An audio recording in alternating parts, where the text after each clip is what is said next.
Bom dia a todos, sejam bem-vindos ao call de resultados do terceiro trimestre da Valid. Eu sou o Olavo Vaz, Head de RI e Tesouraria. Antes de começarmos a apresentação, farei alguns avisos importantes.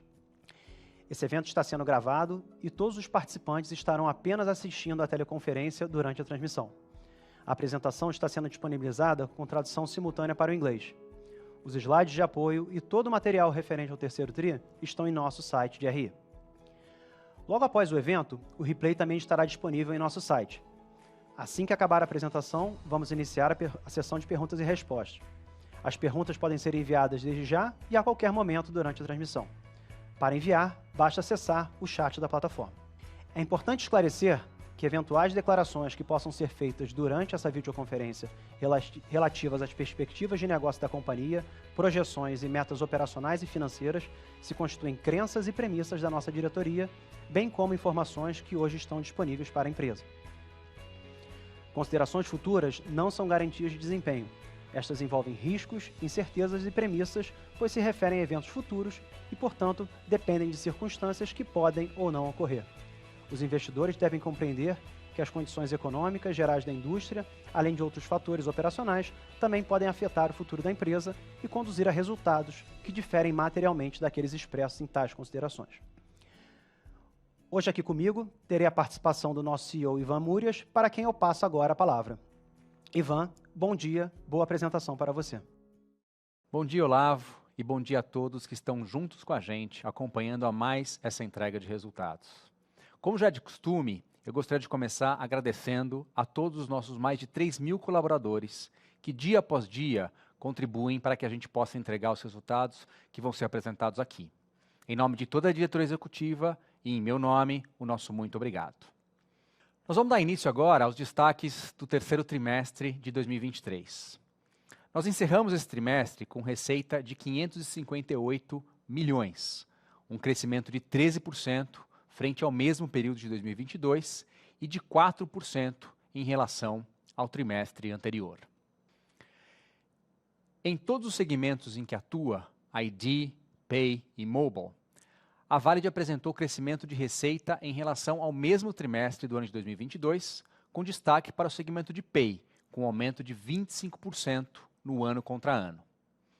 Apenas no segmento de Mobile, observamos redução em vendas na comparação ao segundo trimestre de 2023. No year to date, estamos com 1,6 bi de faturamento, crescimento de 16% na base anual, com todos os segmentos apresentando crescimento de 2 dígitos. Em termos de EBITDA, a gente encerra o trimestre com 127 milhões, crescimento de 9% no ano contra ano. As verticais de ID e Pay tiveram crescimento de EBITDA de 10% e 72%, respectivamente. E na vertical de Mobile, tivemos uma queda de 44% versus o terceiro TRI de 23. À frente, nós detalharemos os motivos das variações ocorridas.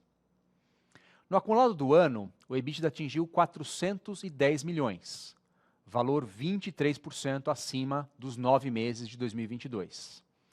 A nossa margem acumulada é de 25,3%, um incremento de 1,5 pontos percentuais frente ao year to date de 2022.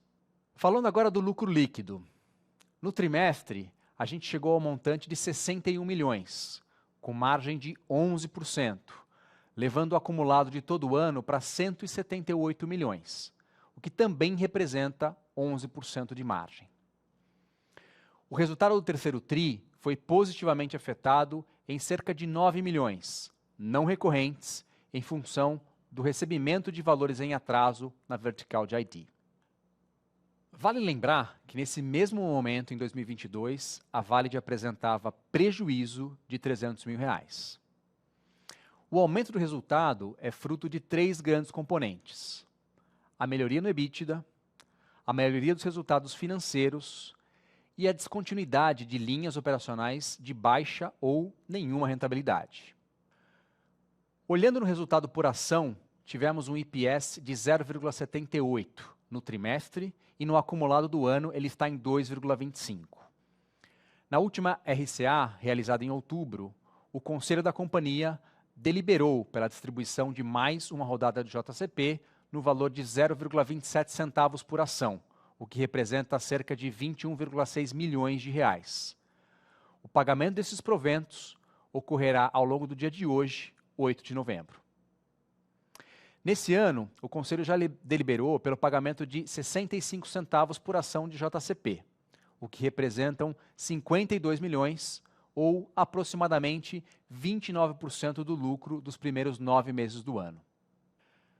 O nosso empenho continua na manutenção de margens sustentáveis de médio e longo prazo, enquanto que, em paralelo, nós colocamos mais esforços na gestão de capital de giro e de controle de caixa. Nesse trimestre, a nossa geração de caixa operacional atingiu 223 milhões, montante que representa 176% do EBITDA do trimestre.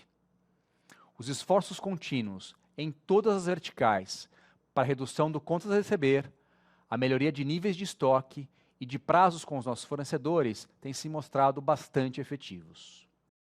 A forte geração de caixa operacional levou a mais um trimestre de redução expressiva da dívida líquida. A Vale de hoje é uma empresa com 0,2 vezes de alavancagem e uma confortável posição em caixa, além de uma alta bancabilidade, quando e se necessária.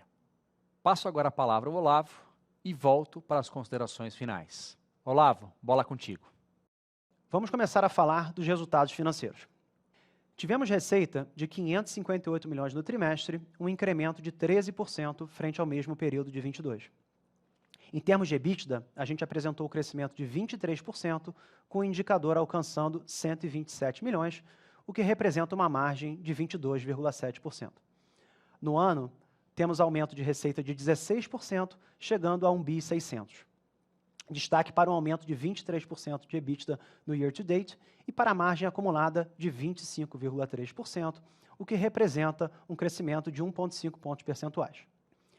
Conforme dito pelo Ivan, todas as nossas verticais de negócio contribuíram para o crescimento de receita em maior ou menor escala, numa visão ano contra ano. E em breve darei mais detalhes de cada uma dessas. Este slide é um daqueles que a gente tem apresentado nos últimos calls. Aqui estão a evolução de 3 importantes indicadores: EBITDA, lucro e ROIC. Após o período que combinou pandemia e reestruturação pela qual a Vale passou, EBITDA e lucro estão hoje nos maiores níveis históricos. Para o EBITDA, temos o indicador próximo dos 540 milhões em uma base de 12 meses. E para o lucro, estamos quase atingindo de 200 milhões. Em paralelo, temos atuado para aumentar o nosso retorno, o que pode ser visto pelo indicador do ROIC, que na leitura de setembro já aponta para um patamar acima de 20%, incremento de 2,6 pontos percentuais frente ao fim de 22 e de mais de 9 pontos percentuais frente ao fim de 2021. Chegando agora ao detalhamento do resultado em cada uma das verticais de negócio. Começo por Vale de ID. Tivemos a emissão de 7 milhões e meio de documentos, volumetria 1% acima do terceiro tri do ano passado. Este patamar representa um recorde histórico para a Vale no único trimestre e foi influenciado por um calendário favorável em termos de dias úteis e pelo prazo estendido da validade das CNHs que venceram durante a pandemia. A vertical de ID apresentou no período crescimento de 4% em receita e de 10% em EBITDA, com margem operacional de 30%. Vale destacar que no terceiro TRI tivemos o faturamento de provas de cerca de 16 milhões. Portanto, se desconsiderarmos essa receita no ano passado, o crescimento em percentual teria sido ainda mais expressivo. Neste ano, o faturamento de provas ocorreu no mês de outubro, portanto, a contabilização ocorrerá no quarto trimestre. No acumulado do ano, a receita de ID atingiu 537 milhões, crescimento de 15% frente aos 9 meses de 22. Para o EBITDA, o crescimento no year to date foi de 28%, chegando a 176 milhões. Vamos agora para o Vale de Pay, vertical que foi o destaque no trimestre. Tivemos o crescimento tanto em receita quanto em EBITDA no trimestre, ainda que com uma volumetria semelhante àquela realizada em 22. As vendas no terceiro trimestre foram de 224 milhões, crescimento de 26%. O EBITDA atingiu 49 milhões, incremento de 72%. Este é o maior volume de EBITDA já alcançado por essa vertical. Nos 9 meses, as vendas estão superiores em 25% e o EBITDA em 63%. Queria dar destaque para as margens alcançadas tanto no trimestre quanto no acumulado do ano. Chegamos a 21,8% no terceiro TRI e 21,5% no year to date, incrementos de mais de 5 pontos percentuais nas comparações entre os anos. O resultado obtido na Argentina tem ajudado a compensar a volumetria ainda reduzida no Brasil. No cenário nacional, acreditamos que o início do processo de corte de juros deve aumentar a volumetria dos cartões no médio/longo prazo. Já na Argentina, a gente segue observando com cautela o desenrolar da situação, visto que o mercado vive situações atípicas, que podem sofrer ajustes em função do processo eleitoral. Passa agora para a Valid Mobile. No trimestre, apresentamos crescimento de 6% em termos de venda e redução de 44% em termos de EBITDA, com a margem de 13,7%. No ano, temos incremento de 5% em vendas, chegando a 461 milhões, e queda de 13% de EBITDA, com indicador em 100 milhões, margem acumulada de 21,7%. A vertical de mobile teve crescimento de volumetria de cerca de 20% no trimestre, para um aumento de vendas de 6%. Conforme havíamos sinalizado em calls anteriores, era esperado que o mercado global passasse por ajustes de volume e preço, o que vimos acontecer nesse trimestre. Vale lembrar que pré-pandemia, essa vertical rodava com margens operacionais entre 15% a 20%. Durante o período em que houve shortage de chips, as margens aumentaram, chegando a atingir quase 30%. O que teremos pela frente é a redução de margens com potencial retorno dos indicadores aos níveis pré-pandemia. O resultado operacional do terceiro TRI, em cerca de 14%, foi influenciado por dois fatores além da questão de volumetria e preço. Primeiro, tivemos a postergação de algumas vendas do terceiro para o quarto TRI. E também tivemos um pior mix de vendas quando analisamos geografias e perfil de chips demandados.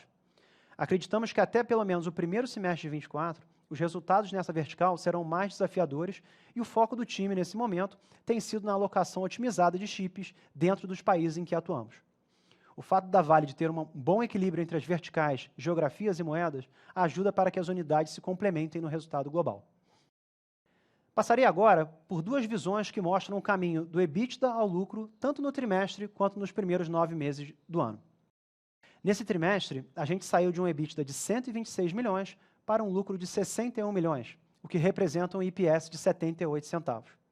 Esse é o terceiro trimestre consecutivo em que a Valid apresenta lucro na casa dos 60 milhões. Já na visão year-to-date, saímos de um EBITDA acumulado de 411 milhões para um lucro de 178 milhões, IPS de 2,25. Nesse mesmo momento, em 2022, a Valid apresentava resultado praticamente zero, e agora estamos com um resultado acumulado de 178 milhões. O resultado obtido pode ser dividido em 3 grandes grupos. Primeiro, melhoria de 76 milhões no EBITDA entre os 2 anos. Segundo, uma melhoria de 135 milhões no resultado financeiro, influenciado pela redução expressiva de dívida ao longo dos últimos trimestres e pelo pagamento dos mútuos que existiam entre o Brasil e a Espanha. Terceiro, 71 milhões de aumento de operações descontinuadas que prejudicavam ou agregavam muito pouco ao resultado da empresa. A gente teve aumento do valor pago de impostos, o que é natural frente a um maior resultado contábil. Para os próximos períodos, ainda que tenhamos potenciais pressões negativas na Valid Pay em função da Argentina e em Mobile em função de volumetria e preços, a gente continua esperançoso em relação à melhoria contínua do resultado financeiro, visto que a empresa se aproxima cada vez mais ao ponto de se tornar caixa líquido. Trago aqui nesse slide a visão da movimentação do caixa durante o ano de 2023. O ano começou com caixa de 513 milhões. A gente teve geração de caixa operacional de 380 milhões nos primeiros 9 meses, o que representa cerca de 92% do EBITDA do período. Nesse trimestre que se encerrou, a conversão de EBITDA para a geração de caixa operacional superou os 170%, muito influenciado pela melhoria das contas de capital de giro. Até setembro, os gastos com CAPEX somavam 57 milhões e o resultado financeiro negativo era de 69 milhões, chegando a um caixa operacional de quase 770 milhões. A partir daí, o resultado entre captações e amortizações é negativo em 131 milhões. A gente realizou 52 milhões em pagamentos de proventos e tivemos um pequeno ganho cambial de 6 milhões, chegando finalmente ao patamar de 590 milhões de caixa e aplicações. Esse patamar representa cerca de 97 dias de receita, incremento de quase 30 dias em relação ao mesmo indicador ao final de junho. Vou falar agora brevemente sobre a nossa liquidez. Como dito há pouco, tínhamos 590 milhões ao fim do terceiro TRI. No segundo TRI, o caixa estava em 440 milhões, o que significa um incremento importante ao longo do período. O aumento da posição em caixa levou a uma nova redução do indicador de alavancagem da Valid, que encerrou o trimestre com apenas 0,23%, um dos menores níveis históricos. Em relação ao cronograma de amortização e à composição das dívidas atuais, as informações em tela já consideram os recentes alongamentos e pré-pagamentos que realizamos através da Valid Espanha no início do mês de outubro. A Valid tem hoje uma dívida bruta de 692 milhões, sendo cerca de 70% aqui no Brasil e 30% em outras geografias. Das dívidas tomadas aqui no Brasil, quase metade refere-se à nona emissão de debêntures. Em termos de vencimento, cerca de 26% da dívida da Valid vence no ano de 24, 36% em 25 e o restante de 2026 para frente. A nossa posição de caixa hoje é suficiente para quitar todas as obrigações dos próximos 2 anos. Mas ainda assim, a gente continua atento às potenciais janelas de mercado que possam levar a uma melhoria de spreads, maior duration e melhor estrutura de garantias. Olhando agora o desempenho da nossa ação no ano de 2023. Até setembro, o papel teve valorização de 92%, o que compara com uma valorização de 6% do Ibovespa e de uma desvalorização de 6% do índice de Small Caps. Durante esse mesmo período, a Valid realizou 3 pagamentos de JCP, que somaram 64 centavos por ação, e ao longo do dia de hoje pagaremos mais 27 centavos por ação. O volume financeiro médio diário no terceiro TRI foi de quase 7 milhões de reais, uma alta de 25% em relação ao trimestre anterior e de 164% quando comparamos ao terceiro TRI de 22. Pessoal, devolvo aqui a palavra para o Ivan e, na sequência, eu volto para a gente continuar com a sessão de perguntas e respostas. Lembrando que as perguntas podem ser feitas a qualquer momento aqui no chat do Zoom. Ivan, é com você. Pessoal, como fizemos no nosso último call de resultados, eu passo brevemente por alguns importantes acontecimentos no nosso terceiro trimestre. No segundo TRI, nós anunciamos a celebração do acordo judicial da Valid com o Detran do Rio de Janeiro. E agora, no mês de agosto, portanto, dentro do terceiro TRI, nós recebemos os valores devidos. A gente também teve a homologação de 3 processos competitivos recentes, em que a Valid participou e foi vencedora. A Polícia Civil do DF, o ID de Goiás e a CNH de Mato Grosso do Sul. Esses são projetos que envolvem aumento de escopo de serviços, entrada em novas geografias e reforçam justamente a nossa atuação em estados que já atendemos. Em nossa vertical de mobile, atingimos um marco importante, que é o da implementação de número de 100 plataformas de subscription management, envolvendo operadoras de telefonia em todo o mundo. A gente continua buscando ativamente mais oportunidades comerciais nas diferentes geografias em que a Valid Mobile atua. Vale destacar também a presença de nossos times em alguns dos eventos ocorridos neste trimestre. O time de ID, por exemplo, esteve no lançamento da plataforma do Gov.Piauí, em setembro desse ano. Essa é uma iniciativa do Estado que tem se colocado uma das posições mais avançadas na agenda de governo digital no Brasil, e a Valid está junto com esse Estado como provedora do ID digital do Piauí e também autenticando as jornadas do cidadão em mais de 50 serviços públicos disponíveis digitalmente. Ainda em ID, como a gente anunciou na semana passada, nós definimos uma parceria estratégica com a Cybernética. A Cybernética, para quem não conhece, é a empresa da Estônia que liderou todo o desenvolvimento tecnológico responsável por fazer do país um dos mais digitais do mundo. Eles se internacionalizaram nos últimos 10 anos e hoje têm projetos em vários países do mundo, da Ucrânia à Malásia, dos Estados Unidos ao Japão. A Valid vai ser a parceira exclusiva da Cybernética para o Brasil, com intensa troca de conhecimento e transferência de tecnologia, e juntos nós vamos levar soluções de ponta em governo digital, testadas e aprovadas para os nossos clientes de todas as esferas do poder público por aqui.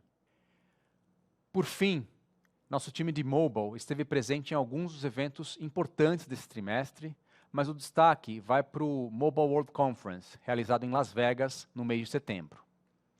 Esse é um dos eventos mais importantes na formação de opinião do segmento, e nós somos convidados para liderar um painel e, mais uma vez, pudemos apresentar as novas soluções que a Valid vem trabalhando junto com seus parceiros. Em meus destaques finais, eu gostaria de reforçar o seguinte. Primeiro, o nosso compromisso e de todo o time em buscar não apenas resultados consistentes, mas o olhar nas oportunidades de melhor gestão de capital de giro e também, consequentemente, gestão de caixa. Na manutenção da dinâmica de pagamento de JCP trimestral, e pretendemos aprovar todo esse benefício fiscal ainda durante o ano de 2023. E, por fim, a nossa agenda ativa na busca por gerar oportunidades inorgânicas através do nosso time de M&A e através de aquisições que fortaleçam o footprint da Valid. À medida que essa agenda possa avançar, a gente vai compartilhar as novidades com cada um de vocês. Agora eu peço a vocês 2 minutinhos enquanto a gente se organiza por aqui e vai para o Q&A.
Pessoal, estamos aqui de volta e vamos dar início à sessão de perguntas e respostas. Aqui comigo, estou com o Ivan e com o Wilson Bressan, diretor da nossa vertical de ID. Tá? Lembro que as perguntas devem ser feitas através do chat da plataforma e podem enviar a qualquer momento que a gente vai organizar. Começando aqui, a primeira pergunta veio do Maurício e eu vou direcioná-la para você, Bressan. Vamos lá. Parabéns pelos resultados apresentados. Vocês comentaram sobre algumas homologações de resultados recentes e que algumas envolvem um aumento de escopo. Esses contratos já possuem serviço de governo digital? Vocês podem atualizar como anda a evolução nessa frente? Obrigado, Olavo. Bom dia, Maurício. Bom dia a todos. Nós temos falado recentemente de vários projetos que a gente tem implantado ao longo desse último ano, com ampliações de escopo, seja no Detran do Rio Grande do Sul, seja o balcão digital do Ceará, seja o que o próprio Ivan comentou no call, que é a plataforma do Gov Piauí.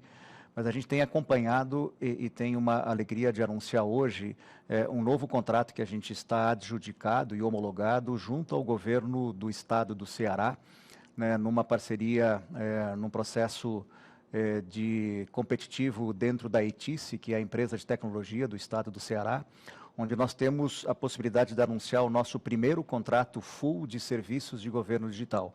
Então nós temos uma publicação já no Diário Oficial que ocorreu nesta segunda-feira, onde o escopo dos serviços que nós vamos prestar em contrato, que nas próximas semanas nós já teremos as condições de assinar, um contrato que prevê um escopo de mapeamento e desenvolvimento de jornadas digitais para poder aproximar os serviços do Estado do Ceará, do cidadão do Ceará.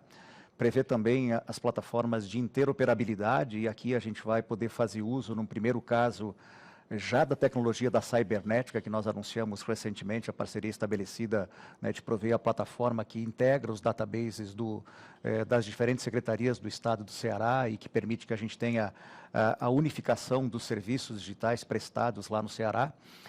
E a partir disso, a gente vai estabelecer e vai estar mantendo contato com vocês, porque esse contrato da ETICE ele tem uma característica diferente. É a primeira vez que a gente tem um contrato full para prestar todo o serviço de governo digital para um estado completo. Isso complementa, por exemplo, o que a gente já faz lá no Piauí, que é ser o autenticador através do ID digital na plataforma Gov Piauí. Mas no caso do Ceará, a gente vai prover o serviço completo de jornadas digitais e de interoperabilidade com serviços em nuvem. A característica de contrato é um pouco diferente, porque a gente fez um contrato com a ETICE, a empresa de tecnologia. Não só provemos para a própria ETICE estes serviços de digitalização e governo digital, como a própria ETICE poderá revender esse produto, essas tecnologias, para outros estados no Brasil. Então, a gente vai, sem dúvida, atualizar a todos nos próximos calls, porque isso teremos desdobramentos, seguramente, em relação ao perfil de cada contrato que vai se ligar a esse contrato guarda-chuva já estabelecido com o governo do Ceará. Então, é bastante interessante que a gente, depois de um ano, como a gente falou no Investor Day, de ter procurado inspiração em outros países para poder abrir uma nova avenida de receitas dentro de Valid ID, dentro da Valid, a gente consegue, menos de um ano depois, conseguir anunciar já um estado full, que permite que a gente exercite essa nova avenida de uma maneira bastante interessante. Então, temos evoluído bem com essa frente, sim. Obrigado, Bressan. Passando aqui para a próxima pergunta, ela veio do Eduardo e eu vou direcionar para você, Ivan. Parabéns por mais uma sequência de bons resultados. Nas publicações de ontem, já vimos o nome do novo CFO. Você pode dar mais detalhes sobre a chegada dele? Bom dia, Eduardo. Obrigado pela tua pergunta. O Rafa Zig já está com a gente desde o comecinho de setembro, então ele já vem fazendo um processo de onboarding e integração bastante profundo e detalhado. No mês de outubro, ele compartilhou um pouco desse onboarding com o término da formação dele lá em Harvard, que já estava contratado por ele antes de chegar na própria Valid. E agora, a partir de novembro, desde o dia 1º, ele está fully, nosso compromisso com o Rafa Zig era ajudá-lo nesse processo de integração e onboarding até agora este call de resultados, e a partir de agora ele se integra plenamente ao nosso time. Todo o restante do time que nos ajudou nessa transição segue conosco e também segue à frente e também segue à disposição do mercado, dos acionistas, dos investidores. O Olavo, que está aqui com a gente, o Paes, que está aqui com a gente no estúdio, a Lu, o Walter, continuam sendo pilares fundamentais, mas a partir de agora, e mais intenso do que foram os últimos 60 dias, o Rafa Zig já está com a gente, é muito bem-vindo. Obrigado, Ivan. Tem aqui duas perguntas agora do Thales e eu vou fazer a primeira para o Bressan e depois eu passo para você, Ivan. Bressan, a primeira é a seguinte. Podemos esperar resultados piores de ID já no quarto TRI, devido ao fim do prazo estendido de emissões pós-Covid que vigorou até agosto? Obrigado, Thales. O quarto trimestre é um trimestre de uma sazonalidade que faz naturalmente a volumetria de documentos ser menor do que nos outros quarters, tá? Isso tem muito a ver com o volume de dias úteis que a gente tem e o período de final de ano. Então, a gente sim pode esperar um pouco de redução de volumes, especialmente na CNH, porque aqui, de fato, a gente teve até agosto aquele prazo estendido concedido pelo Senatran para a renovação daquelas CNHs que estavam vencidas no período da pandemia. Mas, por outro lado, a gente tem também um esforço grande que está sendo feito pelos institutos e por nós, nos contratos que nós temos com os institutos de identificação, porque a nova SIM começa a ser uma realidade. Então, nós tivemos, nesta semana, no dia de ontem, um prazo prorrogado para o atendimento, para a obrigatoriedade dos estados começarem a emitir a nova SIM, mas a gente já vem num esforço nos últimos meses de poder estar apto a emitir a SIM de maneira completa em todos os estados que a gente já atende. Então, somado este pequeno aumento que podemos ter de emissões da nova identidade, uma pequena queda de CNH esperada, mas também os escopos de outros itens que são aumentados com o governo digital, a gente espera que essa queda seja pequena e que não seja nada relevante em relação aos resultados desse quarter na vertical de ID. Obrigado, Bressan. Aqui a segunda pergunta do Thales. Ivan, quando vocês esperam a normalização dos resultados excepcionais da Argentina na vertical de Pay? Thales, essa pergunta é bastante difícil de precisar, mas acho que o management tem sido bastante vocal em dizer que, número um, esse é um tema que a gente de fato está acompanhando de perto e vai seguir acompanhando de perto. Número 2, o processo eleitoral em segundo turno, ele está, né, para ser definido muito em breve. Mas uma das coisas que a gente estima, e aqui de fato é uma estimativa, a gente não tem como precisar isso, é que uma vez que, né, o governo central argentino fez uma intervenção mais profunda no câmbio, ele deu o prazo de 180 dias para a liquidação de operações financeiras cross-border, né? Então, ainda que o novo governo assuma no começo de janeiro, qualquer que seja o partido ou o viés político, você desmobilizar, né, esse prazo de 180 dias deve levar algum tempo. Então, a gente não imagina que durante o primeiro trimestre e muito possivelmente o primeiro semestre haja alguma alteração muito drástica na volumetria e no nosso volume de negócios, né, nessa geografia. Mas ainda assim a gente vai seguir acompanhando. E eu acho que alguma coisa, talvez mais importante para a gente ter como marco, deva ser observado ali no final do primeiro semestre. Obrigado, Ivan. Lembrando as perguntas aqui através do chat da plataforma. Tá? Temos 3 perguntas do Fábio Giobbi. Vou começar aqui com você, Ivan, novamente. Parabéns mais uma vez pelos resultados os bons resultados no trimestre. Sem dar guidance, favor informar quais são as expectativas do quarto TRI e do primeiro semestre de 2024. Obrigado, Fábio. A gente, como você mesmo colocou, a gente não tem, né, dado guidance. Acho que o Bressan já trouxe alguns elementos aqui. Na vertical de ID, eventualmente uma menor volumetria por menos dias úteis, mas também um aumento pelo tema das provas de educação, que a gente acaba bucando agora no quarto trimestre. A vertical de Pay, como a gente acabou de falar, talvez não tenha muita alteração na dinâmica Argentina-Brasil. Eu acho que talvez, na margem, o melhor resultado que a gente deve esperar em termos de acréscimo seja o de mobile, né, que a gente teve um terceiro trimestre mais desafiador, e no quarto trimestre ele deve ver um pouquinho melhor. Então, na margem, de uma forma geral, a gente vê um quarto trimestre em linha para superior ao que a gente veio aqui. A gente já está falando em meados de novembro, então a gente também já tem uma noção do que já está acontecendo, o que fechou outubro e o que está acontecendo agora em novembro. Para o primeiro semestre de 2024, eu prefiro, né, aguardar um pouco mais, até para a gente observar a dinâmica de preços de chips, né, de semicondutores. A companhia tem sido bastante vocal nisso, para guardar o próprio tema da Argentina, né, qual que é o governo que ganha, como é que o mercado local vai se reconfigurar e comportar. E acho que na parte de ID, de uma forma geral, acho que é um business que caminha para uma certa estabilidade, na medida que esse backlog, né, pandêmico ele já foi consumido e agora entra numa dinâmica mais de volumetria e eventualmente novos contratos na margem. Fábio. Obrigado, Ivan.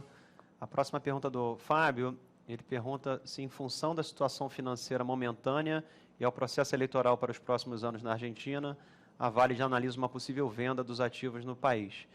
Aqui, Fábio, como o Ivan comentou, a gente está olhando bem próximo, né, o que está acontecendo ali na Argentina. É muito difícil precisar o que acontece tanto no curto quanto no médio prazo. O ativo na Argentina, ele foi um ativo que quando esse novo time de gestão entra aqui na empresa, a gente chegou a olhar a possibilidade de venda, né? Na época, a gente tinha uma unidade que gerava um resultado praticamente zero, até negativo. De lá para cá, não ter avançado nesse processo de venda foi muito bom para a gente, né? A gente tem conseguido colher os frutos e, no momento, essa possibilidade não tem passado aqui pela gente, tá? Até porque o próprio mercado de M&As na Argentina, ele não está funcionando a pleno para as empresas que estão rodando muito bem, que é o nosso caso. Tá?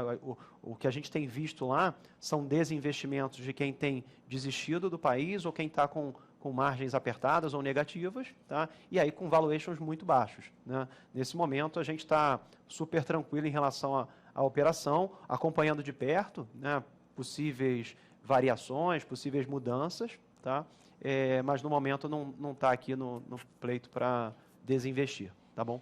E acho que um complemento aqui, Olavo, se você me permite, acho que o time, né, comercial da Argentina tem feito um excelente trabalho. O time também, né, não só a gente do ponto de vista da geografia, do ponto de vista de divisas, do ponto de vista contábil financeiro, está muito atento, mas o time local, né, nosso time fabril, nosso time comercial, eles estão bastante também, né, atentos a essa dinâmica, têm feito um excelente trabalho e a gente espera que isso, né, siga nessa geografia por mais tempo. Portanto, acho que essa perspectiva de ponderação que o Olavo traz é bastante pertinente. A gente está muito satisfeito com o trabalho lá, muito satisfeito com a entrega do time e isso deve seguir por mais tempo. Temos aqui a terceira pergunta do Fábio, e ele pergunta o seguinte: a Vale prevê ficar caixa líquido ainda no primeiro TRI de 24? Se isso acontecer, a companhia acha interessante deixar a empresa com caixa líquido? Aqui, Fábio, diria que o momento do caixa líquido é final de 23, início de 24, tá? Continuando da forma como está. E em relação a ficar nessa situação, eu pego aqui um pouquinho do que o Sidney falou durante o nosso último Investor Day, né? A gente tem olhado para 3 partes, né? Você remunerar o acionista, você olhar para oportunidades que a gente tenha aqui de crescimento, seja orgânico e inorgânico, e você tem uma terceira parte que você vai alocar entre essas duas, tá? Isso vai ser uma discussão que vai ter ali no conselho ou eventualmente em assembleias, tá? A gente continua olhando o mercado de dívida, eventualmente, para alongar prazos, né, melhorar garantias, melhorar duration. O trabalho que a gente tem feito nesse momento é buscar uma melhoria ainda maior do nosso rating, né, porque consegue ajudar nos spreads que a gente tem hoje dentro de casa. Temos que lembrar que, ainda que o Brasil tenha começado um processo de corte de taxa de juros, a referência ainda é muito alta, né? A gente não está falando aqui de você tomar dívidas a 2%, 3%, como era lá atrás, né? Aqui a referência ainda está 12%, você coloca o spread, estamos falando de 14%, 15%. Mas a gente tem olhado, tem conversado bastante sobre oportunidade. Essa parte de sinalizar com o acionista, a gente tem feito os pagamentos de JCP trimestral, né? Hoje a gente realizou mais um pagamento, mas estamos atentos a eventuais oportunidades e melhoria para ter um custo mais baixo de capital. Tá? Passando aqui para a próxima pergunta, ela vem do João Carlos, da Ivory Capital, e eu vou passar para você, Ivan. A Vale busca crescimento apenas orgânico ou mira fazer algum M&A também? João, acho que a gente já tem feito um pouco disso, né? Como o Olavo comentou agora, acho que essa dinâmica de um terço deve nos guiar, né? No terço que diz respeito a crescimento, acho que tem uma parte orgânica e inorgânica que já está ali pré-definida, né? A gente tem uma destinação de CAPEX no nosso resultado recorrente, que também já está viabilizando, né, esse crescimento futuro, especialmente nas unidades de mobile, né, e um pouquinho em ID também. Todo o tema do eSIM, todo o tema da plataforma requer um investimento que já está acontecendo, né? Então, essa parte orgânica, ela já está em andamento. A parte inorgânica, ela pode justamente mexer nessa composição dos terços, né? A gente já tem feito algumas iniciativas nesse sentido. Então, né, eu relembro recentemente o deal que a gente fez no ano passado com a Vsoft, mais recentemente o deal que a gente fez com a FlexDoc, né? E a gente está bastante atento a monitorar, né, o mercado de capital privado para ver se tem alguma boa oportunidade. Esses deals precisam fazer sentido para o nosso acionista. Então, do ponto de vista de compra, né, ou do ponto de vista de troca, usando a moeda da ação Valid, né, como um elemento de troca, isso também precisa fazer sentido. A gente ainda não percebe, né, empresas que estão com rounds ou que estão com runways mais esticados, a gente ainda não percebe na margem uma propensão a fazer negócios que façam sentido, mas a companhia, eu pessoalmente, né, Zig chegando, o Olavo, o Bressan, que está aqui, o Rafa, que faz parte do time, a gente está bastante atento. A gente tem tido, né, conversas interessantes para se educar sobre os diversos pontos do mercado, mas isso só vai acontecer de uma forma mais impactante se fizer sentido para o nosso acionista. Obrigado, Ivan. Pergunta agora veio do Alexandre, da Suma Uma Capital. Bom dia, parabéns pelos resultados. Nas notas explicativas, há comentários sobre a potencial venda de 2 unidades Fabris ainda em 23. Vocês poderiam comentar sobre o andamento desses processos e dar uma ideia sobre o valor estimado dessas plantas? Alexandre, Aqui não tem muita novidade, tá? Essas plantas são a do Caju e de São Bernardo, tá? São processos longos. A gente está falando aqui de imóveis que estão com a Valid, né, há muito tempo, tá? Então, e quando a gente começa o processo de venda, envolvem players que vão mudar o tipo de uso, né? Então você tem a aprovação de projetos junto a cartórios, prefeituras, assim, você tem toda uma jornada que passa aqui, tá? Em relação a São Bernardo, a gente está nas etapas finais, tá? Eu diria que a gente vê uma possibilidade bem concreta de encerrar ainda no ano de 23, tá? Em relação ao Caju, talvez, acho que possa escorregar ali um pouquinho para o início de 24, tá? Esses dois imóveis em conjunto, eles representam algo em torno entre 15 a 20 milhões de reais para a empresa, tá bom? Passo aqui para mais uma pergunta que veio do Daniel Gouveia, da Arcturus. Qual o payout para 2023? Como a empresa desalavancada, podemos esperar mais de 25%? Eu começo aqui a resposta, se você quiser me complementar depois, mas, Daniel, até esse momento, a gente tem feito 30%, né? Com o pagamento que a gente está fazendo hoje, a gente está nessa faixa. Então, já é um pouquinho acima do 25% que está aí. Eu acho que algo complementar a isso vai muito no que eu disse anteriormente, é uma discussão que vai passar ali pelo Conselho, por assembleias, para, se a gente não observar nenhuma oportunidade no momento de utilizar parte desses recursos em algum M&A, em alguma outra frente, eventualmente, um dos caminhos é remunerar mais o acionista, tá? Mas a gente já está trabalhado um pouquinho acima dos 25%. Algum outro ponto aqui? Acho que tem o tema, né, da dedutibilidade fiscal, então a gente também está observando, né, o trâmite de JCP e tudo mais. Então, acho que nesse sentido, também tudo que houver a possibilidade de tomar a dedutibilidade fiscal, a gente está super atento a isso, porque isso faz sentido, né, para o ambiente econômico-financeiro da companhia. Isso posto, né, e para além disso, acho que deve, né, seguir muito o que o Olavo falou da dinâmica do 1/3, 1/3, 1/3, e muito de uma conversa aberta que a gente tem, né, com o nosso board a respeito do tema também. Passando aqui para a próxima, ela veio do Pedro, do Alfa, e eu vou direcionar aqui para você, Ivan. Bom dia, pessoal. Primeiramente, parabéns pelos ótimos resultados. Tentando entrar um pouco mais em mobile, pensando em volumes melhores no ano contra ano, mas com piores resultados financeiros ano contra ano, imagino que isso se deve a um ticket médio pior. No que se deve essa pior dinâmica de ticket por chip no trimestre? Como imaginam essa dinâmica para 24, seja na competição com pares, seja na cadeia de produção de chips? Normaliza-se para um ticket semelhante ao pré-pandemia? Pedro, acho que aqui tem duas dimensões que vale a pena a gente separar muito bem, né?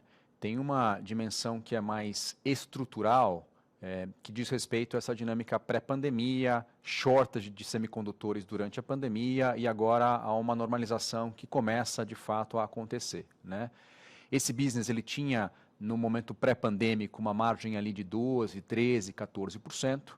Ele subiu, né, para uma margem aqui próxima a 25%, que foi a que a gente fechou o ano passado, né? E a gente deve fechar esse ano próximo a 22%, 23% em termos de margem, já esperando um quarto trimestre melhor que o terceiro, né?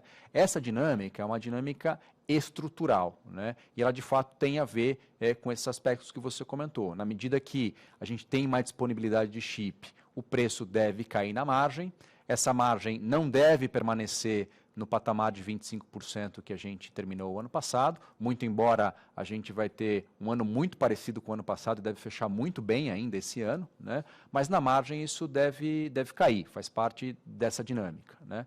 Por outro lado, a gente não imagina que isso volte à margem que era no momento pré-pandêmico, então deve se estabilizar em algum ponto entre, né, esses dois extremos, mas a gente segue bastante confiante na saudabilidade, né, do negócio e na própria transformação. Então, a companhia tem sido bastante vocal a esse respeito, é uma dinâmica que a gente deve acompanhar, os preços devem cair e a gente está, né, observando isso.